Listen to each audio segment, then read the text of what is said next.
تکالیف پہنچانے کی پالیسی کے بعد جب قریش نبی کریم صلی اللہ علیہ وسلم کو نفسیاتی حربوں سے شکست نہ دے سکے تو انہوں نے اب ان پر معاشرتی دباؤ ڈالنے کا پروگرام بنایا۔ اس کے لیے ان کے سرپرست اور نگران ابو طالب پر دباؤ ڈالنا ضروری تھا۔ چنانچہ سرداران قریش نے بار بار ان کے پاس جا کر شکایت کی۔ ایک بار تو قریباً 25 سردار ابو طالب کے پاس پہنچے۔ ان میں ابو جہل، ابو سفیان، امیہ بن خلف، عتبہ، اسود بن عبد المطلب اور شیبہ شامل تھے۔ انہوں نے پہلے تو آپ کے خلاف اپنی شکایات بیان کی، پھر کہا ہم آپ کے سامنے ایک انصاف کی بات پیش کرتے ہیں۔ آپ کا بھتیجا ہمیں ہمارے دین پر چھوڑ دے اور ہم اسے اس کے دین پر چھوڑ دیتے ہیں۔ وہ جس معبود کی عبادت کرنا چاہے کرے، ہمیں اس سے کوئی غرض نہیں، مگر وہ ہمارے معبودوں کی برائی نہ بیان کرے اور یہ کوشش نہ کرتا پھرے کہ ہم اپنے معبودوں کو چھوڑ دیں۔ آپ ہم سے اس شرط پر اس کی صلح کرا دیں۔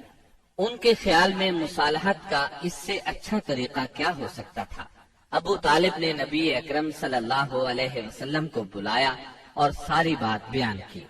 آپ نے جواب میں فرمایا، چچا جان، میں تو ان کے سامنے ایک ایسا کلمہ پیش کرتا ہوں جسے اگر یہ جان لیں تو پورا عرب ان کے تابع اور عجم ان کا جزیہ گزار ہو جائے گا۔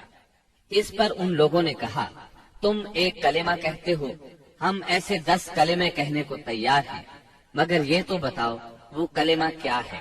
آپ نے جواب میں فرمایا، لا الہ الا اللہ۔ اس پر وہ سب غصے اور تکبر سے اٹھ کھڑے ہوئے۔ اس وقت وہ جو باتیں کہتے ہوئے وہاں سے نکلے ان کا ذکر قرآن کریم کی سورہ صاد کی آیات 1 تا 7 میں آیا ہے۔ صاد، اس نصیحت والے قرآن کی قسم، بلکہ کفار غرور و مخالفت میں پڑے ہوئے ہیں۔ ہم نے ان سے پہلے بھی بہت سی امتوں کو تباہ کر ڈالا تو انہوں نے ہر چند چیخ پکار کی، لیکن وہ وقت چھٹکارے کا نہ تھا، اور کافروں کو اس بات پر تعجب ہوا کہ انہی میں سے ایک انہیں ڈرانے والا آ گیا اور کہنے لگے کہ یہ تو جادوگر اور جھوٹا ہے۔ کیا اس نے اتنے سارے معبودوں کا ایک ہی معبود کر دیا؟ واقعی یہ بہت ہی عجیب بات ہے۔ ان کے سردار یہ کہتے ہوئے چلے کہ چلو جی اور اپنے معبودوں پر جمے رہو، یقیناً اس بات میں کوئی غرض ہے۔ ہم نے تو یہ بات پچھلے دین میں بھی نہیں سنی، کچھ نہیں، یہ تو صرف من گھڑت ہے۔ نبی اکرم صلی اللہ علیہ وسلم اور آپ کے صحابہ کرام رضی اللہ عنہم کو اس مصیبت سے نجات تو مل گئی، لیکن قریش کے 3 سالہ بائیکاٹ نے بہت سے حضرات کی صحت برباد کر دی تھی۔ آپ شہر میں تشریف لائے ہی تھے کہ آپ کے چچا ابو طالب بیمار پڑ گئے اور چند روز بعد ہی وفات پا گئے۔ صحیح بخاری میں مسیب رحمت اللہ علیہ سے مروی ہے کہ جب ابو طالب کی وفات کا وقت آیا تو نبی کریم صلی اللہ علیہ وسلم ان کے پاس تشریف لے گئے۔ اتفاق سے اس وقت ابو جہل اور عبداللہ بن ابی امیہ بھی ابو طالب کی عیادت کے لیے موجود تھے۔ رسول اللہ صلی اللہ علیہ وسلم نے فرمایا، چچا جان، آپ لا الہ الا اللہ کہہ دیجئے، بس ایک کلمہ جس کے ذریعے میں اللہ تعالیٰ کے پاس آپ کے لیے حجت پیش کر سکوں گا۔ اسی وقت ابو جہل اور عبداللہ بن ابی امیہ نے دخل اندازی کی، بولے، ابو طالب، کیا تم اپنے باپ عبد المطلب کے دین سے پھر جاؤ گے؟ یہ سن کر ابو طالب ذرا دیر کے لیے رکے، پھر بولے، میں عبد المطلب کے دین پر مرتا ہوں۔ اس کے بعد ابو طالب نے آپ کی طرف دیکھا اور کہا، میں کلمہ شہادت کہہ دیتا، لیکن قریش کہیں گے کہ ابو طالب موت سے ڈر گیا۔ یہ سن کر آپ نے فرمایا، میں آپ کے لیے مغفرت کی دعا کرتا رہوں گا جب تک اللہ مجھے ایسا کرنے سے منع نہ کر دے۔ اس پر سورہ توبہ کی آیت 113 نازل ہوئی۔ نبی اور اہل ایمان کے لیے درست نہیں کہ مشرکین کے لیے دعائے مغفرت کریں، اگرچہ وہ قرابت دار ہی کیوں نہ ہو، جبکہ ان پر واضح ہو چکا ہے کہ وہ جہنمی ہیں۔ جناب ابو طالب کی وفات کے چند روز بعد سیدہ خدیجہ رضی اللہ عنہا نے انتقال فرمایا۔ آپ اپنے شفیق چچا کی وفات کے صدمے سے ابھی سنبھلے بھی نہیں تھے کہ سیدہ خدیجہ رضی اللہ عنہا جیسی جانثار اور غم گسار رفیقہ حیات دنیا سے رخصت ہو گئیں۔ ان کی وفات نبوت کے 10ویں سال ماہ رمضان میں ہوئی۔ اس وقت ان کی عمر 65 برس تھی۔ رسول اللہ صلی اللہ علیہ وسلم کا ارشاد ہے، جس وقت لوگوں نے میرے ساتھ کفر کیا وہ مجھ پر ایمان لائیں، جس وقت لوگوں نے مجھے جھٹلایا انہوں نے میری تصدیق کی، جس وقت لوگوں نے مجھے محروم کیا انہوں نے مجھے اپنے مال میں شریک کیا، اور اللہ نے مجھے ان سے اولاد دی اور دوسری بیویوں سے کوئی اولاد نہ دی۔ ان کی میت خود آپ نے قبر میں اتاری۔ اس سال کا نام خود آپ نے عام الحزن رکھا۔ یہ نام تاریخ اسلام کا جز بن گیا۔ جناب ابو طالب اور سیدہ خدیجہ الکبریٰ کی وفات کے بعد کفار مکہ اور بھی زیادہ دلیر ہو گئے، پہلے سے زیادہ آپ کو تنگ کرنے لگے، یہاں تک کہ آپ کا گھر سے نکلنا بھی مشکل ہو گیا۔ ابو طالب کی وفات پر ابو لہب بنو ہاشم کا سردار بنا۔ شروع ہی میں اس نے اعلان کر دیا کہ آپ اپنے اقوال اور اعمال کے ذمہ دار ہیں۔ یہ اعلان گویا آپ کو برادری سے خارج کر دینے کے برابر تھا کہ جو چاہے آپ کو معاذ اللہ قتل کر دے، قبیلہ آپ کی حمایت نہیں کرے گا۔ آخر کار آپ شوال 10 نبوت اواخر مئی یا اوائل جون 619 عیسوی کو اس ارادے سے طائف تشریف لے گئے کہ بنی ثقیف کو اسلام کی طرف بلائیں، اور اگر وہ اسلام قبول نہ کریں تو انہیں کم از کم اس بات پر آمادہ کریں کہ وہ آپ کو اپنے ہاں چین سے بیٹھ کر کام کرنے کا موقع دیں۔ طائف مکہ معظمہ سے 60 میل کے فاصلے پر پہاڑوں میں ایک سرسبز و شاداب مقام ہے، جو اپنی خوشگوار آب و ہوا کی وجہ سے اہل حجاز کے لیے ایک صحت افزا مقام کی حیثیت رکھتا ہے۔ جس وقت آپ نے طائف کا سفر اختیار کیا وہاں قبیلہ بنو ثقیف برسر اقتدار تھا۔ آپ کو اس وقت کوئی سواری تک میسر نہیں تھی۔ مکہ معظمہ سے طائف تک کا سفر آپ نے پیدل طے کیا۔ آپ کے ساتھ صرف زید بن حارثہ رضی اللہ عنہ تھے۔ راستے میں جس قبیلے سے گزر ہوتا اسے اسلام کی دعوت دیتے، لیکن کسی نے بھی دعوت قبول نہ کی۔ وہاں پہنچ کر آپ نے 10 دن قیام فرمایا۔ اس قیام کے دوران ثقیف کے 3 سرداروں کے پاس گئے جو آپس میں بھائی تھے، جن کے نام یہ ہیں: عبد یالیل، مسعود اور حبیب۔ ان کے والد کا نام عمرو بن عمیر ثقفی تھا۔ آپ نے انہیں اللہ کی اطاعت اور اسلام کی مدد کی دعوت دی۔ انہوں نے انکار کر دیا اور خوف محسوس کیا کہ کہیں ان کا نوجوان طبقہ آپ کی تبلیغ سے متاثر نہ ہو جائے۔ مجبوراً آپ کو طائف چھوڑنا پڑا۔ جب آپ وہاں سے نکلے تو ثقیف کے سرداروں نے اپنے ہاں کے لفنگوں کو آپ کے پیچھے لگا دیا۔ وہ راستے کے دونوں طرف دور تک آپ پر آوازیں کستے چلے گئے۔ انہوں نے گالیاں بھی دی اور پتھر بھی مارے۔ اس قدر پتھر مارے کہ آپ زخموں سے چور ہو گئے اور اس قدر خون نکلا۔ اس حالت میں آپ عتبہ اور شیبہ ابنائے ربیعہ کے ایک باغ میں بیٹھ گئے۔ یہ باغ طائف سے 3 میل کے فاصلے پر واقع تھا۔ باغ میں ایک دیوار سے ٹیک لگا کر انگور کی بیل کے سائے میں بیٹھ گئے۔ جو کچھ پیش آیا اس پر سوچ بچار کر رہے تھے۔ چنانچہ آپ نے ایک رقت انگیز دعا فرمائی جو دعائے مستضعفین کے نام سے مشہور ہے، جس کا مفہوم یہ ہے: الہی میں تجھ سے اپنی کمزوری و بے بسی اور لوگوں کے نزدیک اپنی بے قدری کا شکوہ کرتا ہوں۔ یا ارحم الراحمین، تو کمزوروں کا رب ہے، تو میرا بھی رب ہے۔ تو مجھے کس کے حوالے کر رہا ہے؟ کیا کسی بیگانے کے جو میرے ساتھ تندی سے پیش آئے، یا کسی دشمن کے جسے تو نے میرے معاملے کا مالک بنا دیا ہے؟ اگر مجھ پر تیرا غضب نہیں ہے تو کوئی پرواہ نہیں، لیکن تیری عافیت میرے لیے زیادہ کشادہ ہے۔ میں تیرے چہرے کے اس نور کی پناہ چاہتا ہوں جس سے تاریکیاں روشن ہو گئیں اور جس سے دنیا اور آخرت کے معاملات درست ہوئے، کہ تو مجھ پر اپنا غضب نازل کرے یا تیرا عتاب مجھ پر وارد ہو۔ مجھے تیری رضا مطلوب ہے، یہاں تک کہ تو خوش ہو جائے، اور تیرے بغیر کوئی زور اور طاقت نہیں۔ واپسی پر آپ بہت دل شکستہ تھے، غمگین تھے۔ جب آپ قرن المنازل کے قریب پہنچے تو محسوس ہوا آسمان پر ایک بادل سا چھایا ہوا ہے۔ نظر اٹھائی تو جبرائیل علیہ السلام سامنے تھے۔ انہوں نے کہا آپ کی قوم نے جو جواب آپ کو دیا اللہ نے اس کو سن لیا ہے، اب یہ پہاڑوں کا منتظم فرشتہ اللہ نے بھیجا ہے، جو آپ حکم دینا چاہیں دے سکتے ہیں۔ پھر پہاڑوں کے فرشتے نے آپ کو سلام کر کے عرض کیا آپ فرمائیں تو دونوں طرف کے پہاڑ ان لوگوں پر الٹ دوں۔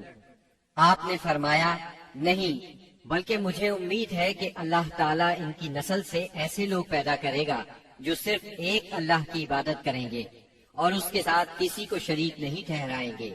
آپ طائف سے نکل کر چند روز نخلا کے مقام پر ٹھہرے، پریشان تھے کہ اب کیسے مکہ جاؤں۔ طائف میں جو کچھ گزری اس کی خبریں وہاں تک پہنچ چکی ہوں گی۔ اب تو کفار پہلے سے بھی زیادہ دلیر ہو جائیں گے۔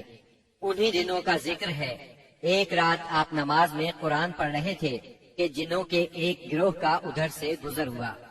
انہوں نے قرآن سنا تو ایمان لے آئے، اپنی قوم میں جا کر تبلیغ شروع کر دی، اور اللہ نے اپنے نبی کو یہ خوشخبری سنائی کہ انسان اگرچہ آپ کی دعوت کو قبول نہیں کر رہے مگر بہت سے جن اس کے گرویدہ ہو گئے ہیں اور اس دعوت کو اپنی جنس میں پھیلا رہے ہیں۔ اس واقعے کی تفصیل سورہ احقاف کی آیات 29 تا 31 میں درج ہے۔ اور یاد کرو جب ہم نے آپ کی طرف جنوں کے ایک گروہ کو متوجہ کیا کہ وہ قرآن سنے، پس جب نبی کے پاس پہنچ گئے تو ایک دوسرے سے کہنے لگے خاموش ہو جاؤ۔ پھر جب تلاوت ختم ہو گئی تو اپنی قوم کو خبردار کرنے کے لیے واپس لوٹ گئے، کہنے لگے اے ہماری قوم، ہم نے یقیناً وہ کتاب سنی ہے جو موسیٰ کے بعد نازل کی گئی ہے، جو اپنے سے پہلی کتابوں کی تصدیق کرنے والی ہے، جو سچے دین اور راہ راست کی طرف راہبری کرتی ہے۔ اے ہماری قوم، اللہ کے بلانے والے کا کہا مانو، اس پر ایمان لاؤ تو اللہ تمہارے گناہ بخش دے گا اور تمہیں المناک عذاب سے پناہ دے گا۔